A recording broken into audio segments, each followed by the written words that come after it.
Olá, amigos, bom dia, tudo bem com vocês? Esperamos que sim, né, Wilson? Exatamente, bom dia, tudo bem? A partir de agora, olha, está aqui com você o programa Gente que Faz, pela TV aberta e pelas mídias sociais, está no ar esta maravilha que nós preparamos para você, né, Lina? Então, continue com a gente, que Gente que Faz está no ar. Então.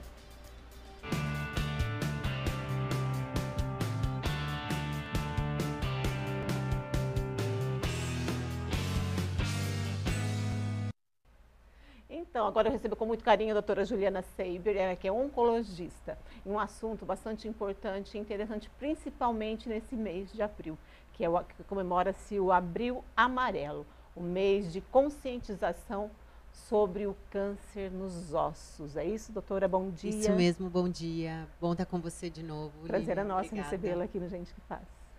E falar sobre a conscientização, né, desse mal tão sério, esse câncer nos ossos, né, que é um dos cânceres assim, que machuca demais você receber um laudo desse, né, um câncer nos ossos.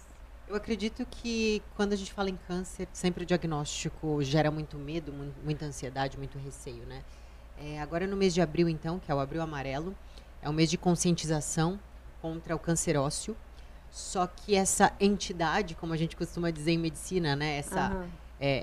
falar em câncer ósseo é uma coisa muito abrangente, porque existe o câncer que nasce no osso e o câncer que nasce em outro lugar e se espalha para o osso. Então, os sintomas são diferentes, o diagnóstico é de uma maneira diferente, o tratamento também. E a pergunta que não quer calar, ele tem cura? Muitas vezes sim, isso vai depender da origem e do tipo. E quais são as principais causas desses tumores, doutor? Antes da gente falar até das principais causas, é legal pensar que existem 3 tipos principais de tumores ósseos. Todos são sarcomas entre esses principais. Os osteosarcomas, os condrosarcomas e os sarcomas de Ewing. Esses tumores eles não têm uma causa específica, como, por exemplo, bebida ou comida ou exposição a alguma coisa, mas existem fatores de risco. Os osteosarcomas são mais comuns na infância e na adolescência. Os condrosarcomas mais comuns na idade mais avançada. Então, a gente acredita que pode existir aí um componente genético associado e, claro, tem que se pensar também nos outros tumores que aí são os secundários, né? Então, um câncer que nasceu na mama e espalhou lá para o osso, que aí as causas são variadas. E a incidência é grande? Dos tumores que nascem propriamente no osso, não aqueles que se espalham para o osso, essa incidência varia entre 1 a 2% de todos os tumores que existem. É considerado um tumor raro, mas o Ministério da Saúde ele calculou mais de 500 mil de novos casos ali entre 2020 e 2022 em cada ano. Então, pensar nesse número, 500 mil de novos casos, na verdade 600 mil, é um número grande, mas pensa na totalidade dos tumores, acaba sendo considerado um tumor raro. E o grande alerta, gente, quais são os sintomas? Tem como você sentir uma dor? Quais são os sintomas? Antes de falar de sintoma, fala de prevenção. Os tumores ósseos geralmente não tem como prevenir. Então, o que deve se levar em conta são os sintomas, ou seja, apresentei esse sintoma, já devo buscar ajuda. Quais são os principais?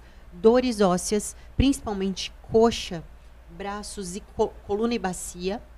Pode ser que esse lugar que esteja comprometido por esse tumor ósseo, ele apresente um inchaço.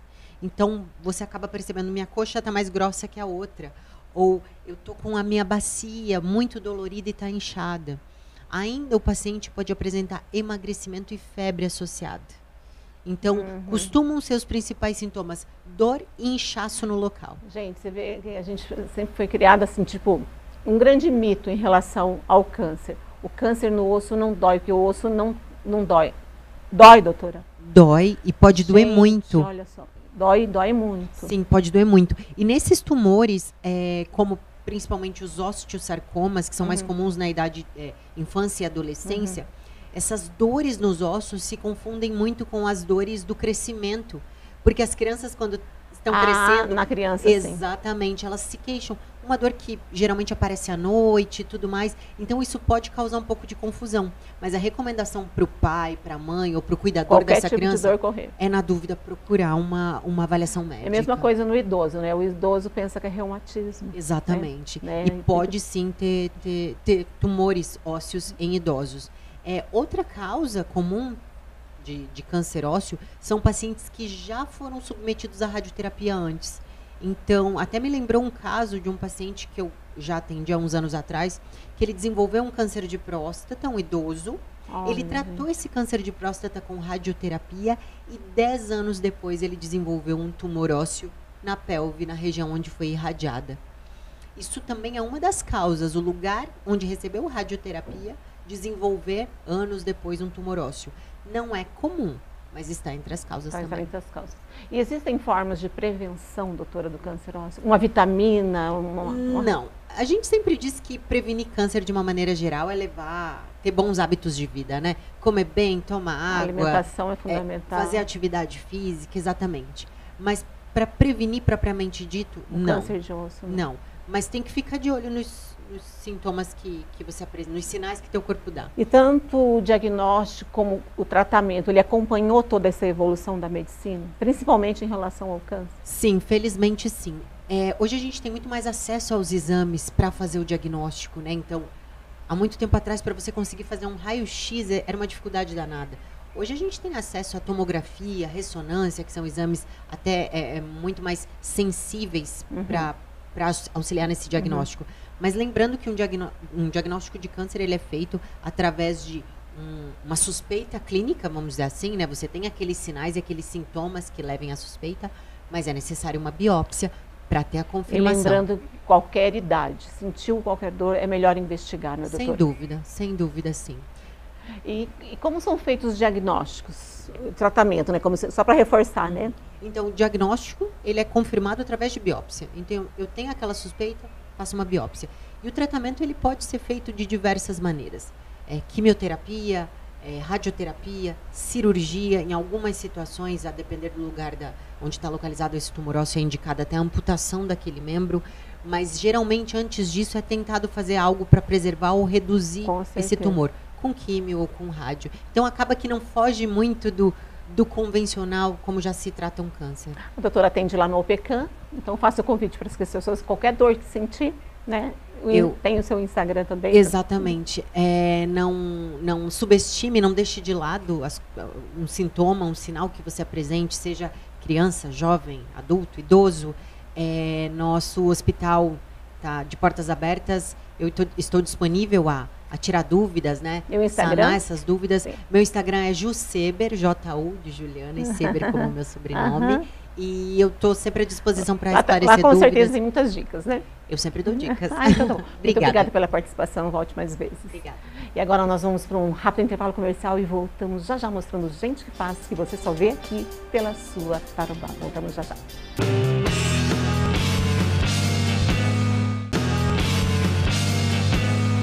Muito bem, estamos de volta e este é o programa Gente que Faz, sempre preocupado com a sua saúde, com a sua qualidade de vida. E falando em saúde e qualidade de vida, eu quero dar um recadinho super 10 para vocês da Unimed Cascavel. Você já é cliente Unimed Cascavel? A maior cooperativa de saúde do mundo quer estar ainda mais pertinho de você. Mantenha seus dados cadastrais sempre atualizados para ficar mais conectado à Unimed. Para oferecer o melhor para a sua saúde, a gente precisa saber onde te encontrar. Fique por dentro de projetos de medicina preventiva, novidades e tudo que é importante para você usar seu plano. Você pode atualizar seu cadastro pessoalmente, pode acessar o portal do beneficiário e atualizar pelo app da Unimed, Cliente Paraná, ou ligar para o nosso site. O número é 0800 041 4554. Repetindo. 0800 041 4554. Aqui tem gente, aqui tem vida, aqui tem Unimed Cascavel. Muito bem, está aí o recadinho da Unimed para você. Eu recebo agora o Dr. Luciano Cataranhu, que ele é advogado, e o assunto desafios da segurança, o impacto da superlotação nas decisões judiciais. Aí fica aquele questionamento, pô, prende, solta, solta, prende, como é que é? E Cascavel fortalecendo, fazendo melhor essa união de todas as autoridades civis, militares, fazendo para que a população, de forma geral, tenha qualidade de vida em nossa cidade. Nada melhor do que você trazer um professor, trazer alguém que entenda para explicar, porque a população fica às vezes assustada. Por que prende e solta? Por que prende e solta? Né? Muito bom dia, obrigado por ter vindo mais uma vez. Como sempre, né? Liga lá, o homem segura a agenda e veio aqui nos prestigiar, trouxe hoje alguns acadêmicos, alguns formados para acompanhar o trabalho. Como está você? Tudo bem? Obrigado, Wilson, obrigado pelo convite. É sempre um prazer estar no seu programa. O programa Gente que Faz é um programa que traz realmente informações relevantes para a sociedade. E o que tem sido debatido nos últimos dias em Cascavel e em todo o Brasil é literalmente a questão da segurança pública. Quais são os principais desafios enfrentados pelo judiciário ao decidir entre manter alguém preso ou conceder medidas alternativas com a tornozeleira eletrônica? Como é que você vê? Essa discussão ela intensificou, Wilson, até porque nós temos visto vários crimes sendo cometidos por pessoas que também usam da questão da tornozeleira eletrônica. A gente vive uma realidade. A realidade é que as cadeias estão superlotadas, ou seja, as cadeias não têm mais lugar para colocar gente. E aí a medida cautelar diversa da prisão foi uma alternativa legislativa e que tem sido aplicada pelo Poder Judiciário para poder desafogar indiretamente o sistema penitenciário, mas tem dado a sensação de insegurança porque pessoas que têm esse benefício têm também praticado crimes. E uma das discussões maiores que se tem é como é que faz? Porque o sujeito vai preso 1, 2, 3 vezes, responde 4 processos, e não está preso, está solto. E isso que trouxe, depois daquele crime bárbaro que aconteceu, que foi gravado, filmado por câmeras de segurança, e que daí deu uma repercussão nas redes sociais violenta, forçando as autoridades a dar uma resposta para a sociedade. E o que aconteceu? A gente percebe de que, mesmo que a população peça para que as pessoas fiquem presas, dizendo que pessoas que têm passagem, que estão ali em estado de rua, ou se passando por morador de rua, para continuar praticando pequenos delitos, crimes, tráfico de drogas, pequenos furtos. Muitos desses crimes, principalmente furto, apropriação indébita, arrombamentos, ele não dá cadeia. Não dá cadeia não porque o Poder Judiciário não segura preso, seu Wilson, Sim. mas porque a lei fez uma pena branda. E como a pena é branda, ela não começa e não atinge o regime fechado. E nem o regime semiaberto. E o regime aberto não cabe cadeia. E não tem cadeia nem para quem está no regime fechado ou semiaberto. Então, o regime semiaberto, que é um regime mais gravoso, ele acabou sendo substituído em muitos dos casos, lógico, isso o juiz ele analisa, com a tornozeleira eletrônica chamada o semiaberto harmonizado. O sujeito vai para casa, o sujeito pode trabalhar, mas ele é monitorado eletronicamente. Mas como a demanda é muito grande, acontecem situações que nem às vezes tem tornozeleira para todo mundo. E aí faz uma coisa ainda mais branda ainda. O sujeito só vem assinar, dizendo o que ele está fazendo todos os meses. Agora, como é que você faz isso com um cidadão que está em estado de rua, que a gente fala, né? Exatamente. Que ele não tem um endereço fixo, que ele não tem uma profissão. E que daí vem o poder público, que a gente discutiu isso, e tem discutido isso em todos os canais de televisão, né? E a imprensa de Cascavel é muito forte, tem falado isso, não dê esmola. Eu até concordo, porque a esmola acaba virando a droga, acaba virando e sustentando essa situação de rua, em que pese tem muitas situações sociais, né, pela própria Secretaria de Assistência Social, que coloca e dá oportunidade para essas pessoas. Muitos não querem sair da rua.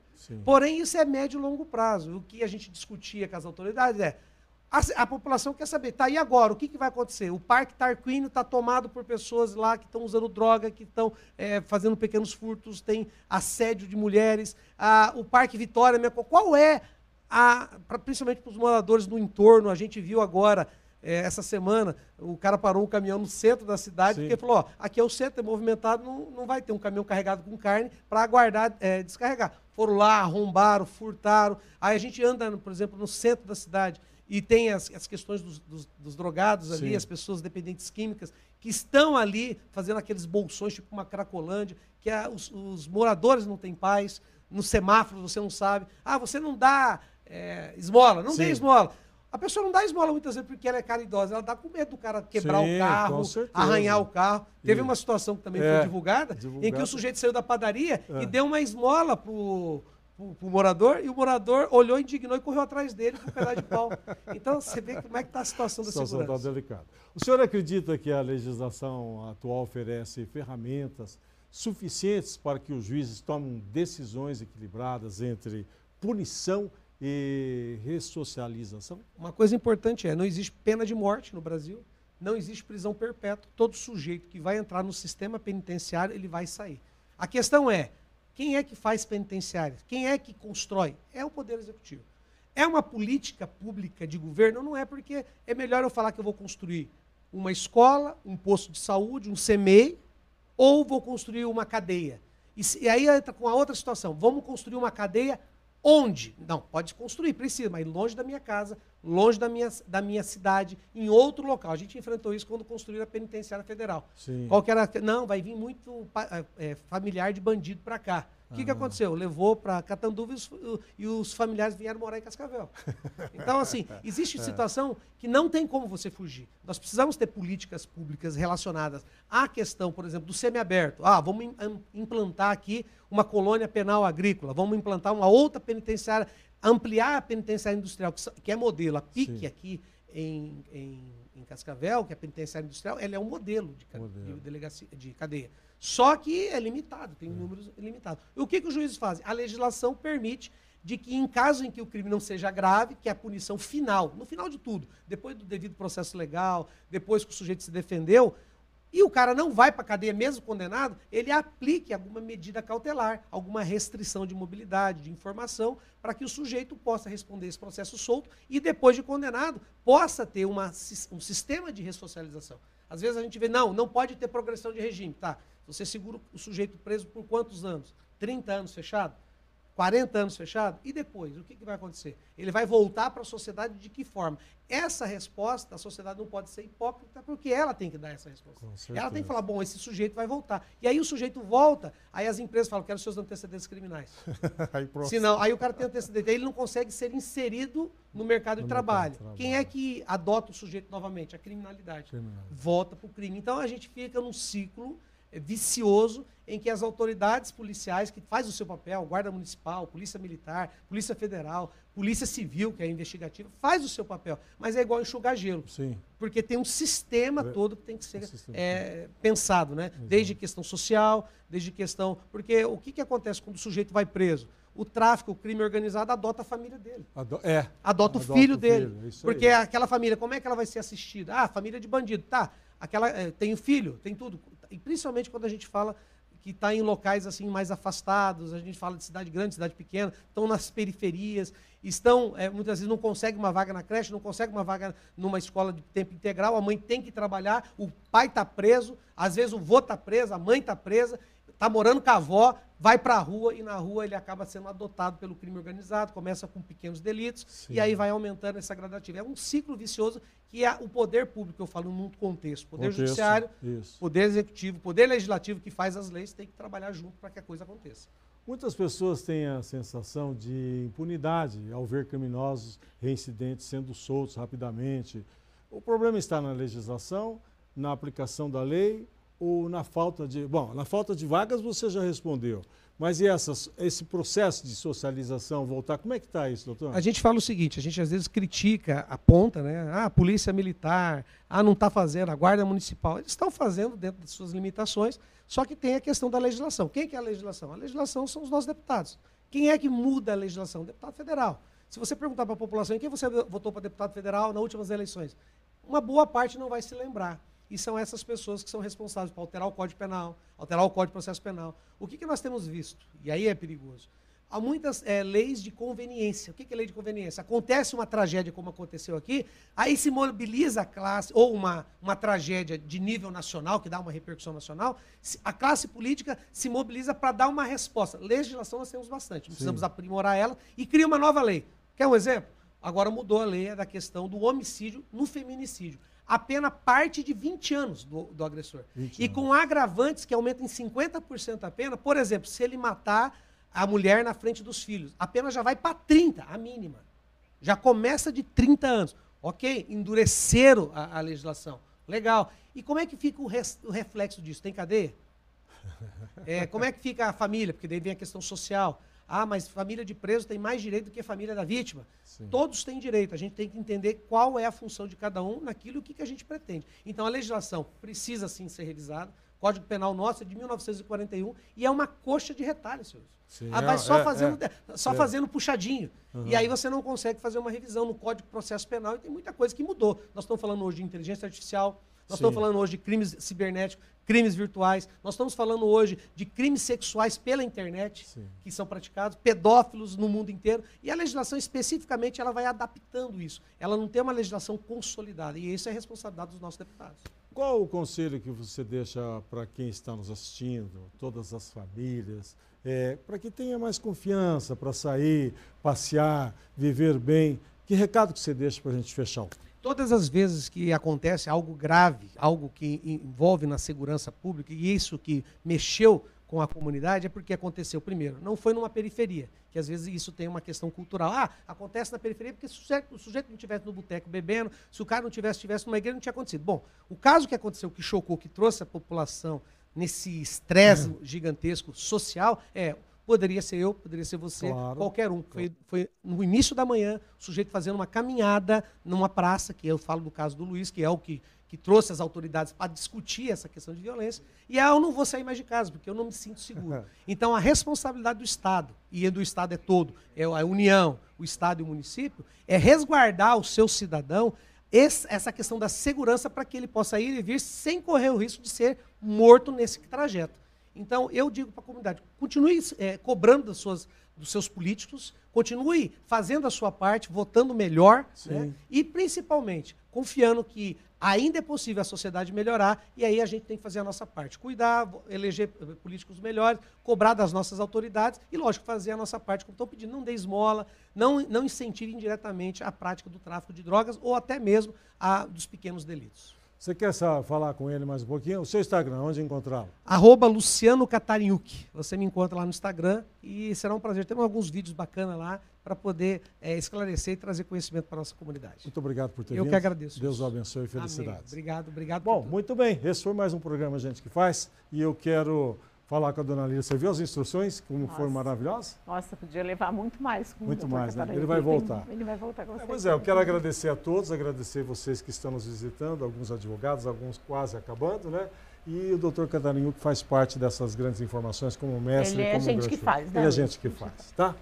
Muito obrigado para você que nos assistiu, né, Lília? Maiores informações você acompanha no site da Tarobá. Tá tudo aqui, confia. Nós voltamos na semana que vem. Até lá. Tchau, tchau. Obrigado. Tchau, gente.